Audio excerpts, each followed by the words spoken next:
Your wife doesn't just miss intimacy from you, she misses friendship.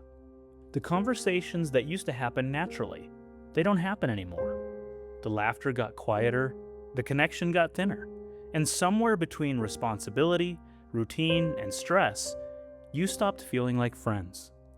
And most couples don't notice it happening until the marriage starts feeling emotionally heavy all the time. Most marriages don't collapse overnight. They drift slowly, not because two people stopped loving each other, but because they stopped enjoying each other. Life gets busy.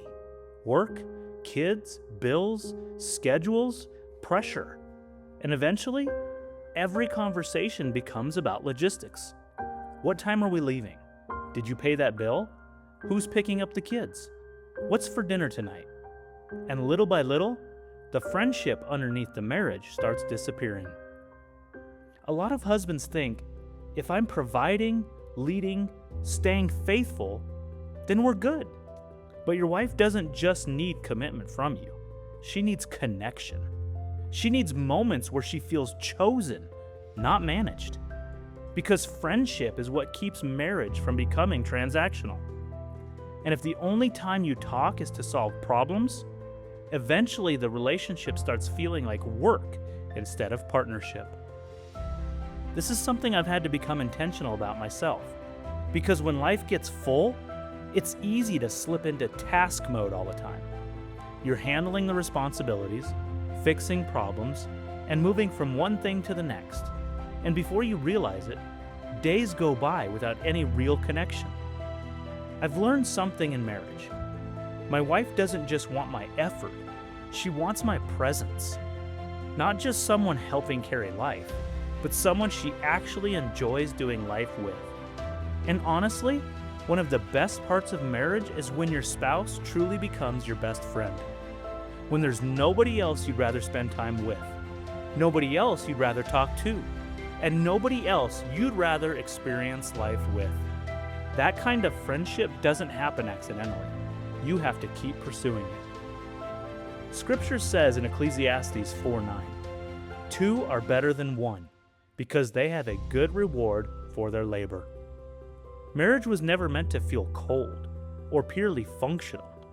God didn't just create a helper for Adam, He created companionship, connection, partnership, and closeness.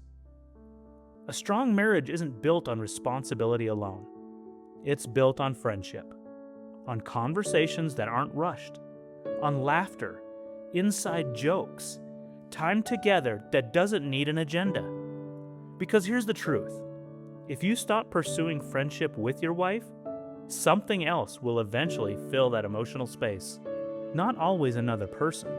Sometimes it could be work, phones, stress, distance, or just routine. But either way, the connection weakens. So here's your challenge this week. Spend time with your wife without trying to accomplish anything. No heavy conversation, no problem solving, no agenda. Go for a drive, take a walk, grab coffee, or just sit outside together. And ask yourself, when was the last time we actually enjoyed each other? Because pursuing friendship in marriage isn't optional. It's maintenance for the covenant. Your wife doesn't just need a provider. She doesn't just need leadership. She needs companionship. A husband who still talks with her, laughs with her, chooses her, even after all the years together. Because the strongest marriages aren't built only on love. They're built on friendship too. If this helped you, stand with this work by subscribing and sharing it with another husband who needs it. Forged in faith, bound by covenant, let's get to work.